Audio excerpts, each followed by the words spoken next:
Intelligence is a choice. So if you are stupid, it's only your fault. It's not genetics, not the education, it's not your parents, but it's your fault.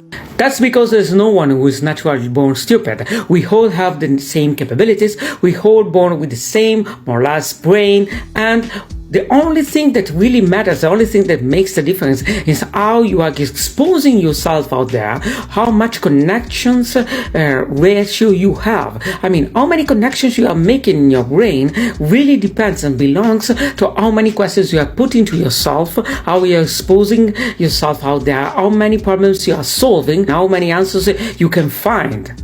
So let's say that in biology, intelligence really depends how many connections you have between your neurons. But these connections are made by you, by the experience, by how many things you are trying to solve and how many experiences you are making. So every time you're not questioning the reality, you're not asking yourself the real reasons behind the things, you're not trying to spot the connections between the dots in your life, you are becoming more dumb.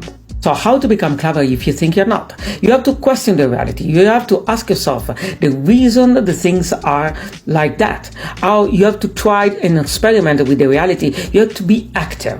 You don't have to just accept passively the things. The will to go in depth within every argument. I know it costs a lot of energy and it might not be comfortable, but the less you're comfortable, the more you're experiencing. So intelligence is basically a choice, because every time we are facing something we don't want to go in depth, we are becoming less intelligent in this particular field. In fact, how do you become an expert in a field? You have to go in depth, make connections, experiment a lot. Your brain is making connections in one particular way. That's why you're becoming an expert in one field. An expert is only someone who has practicing something more than you, ask himself more questions than you.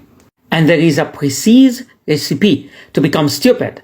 It is getting drugs and become addicted to something that gives you pleasure, dopamine addictions, in exchange of anything. So you don't accomplish anything and you get dopamine in return. Dopamine is made for giving you a reward if you're just understanding something, if you're doing something physical, not by itself. So every time you're in a dopamine factor without doing something, you're just triggering your dopamine reactions in your brain, and the drugs are the perfect way to become stupid in that sense.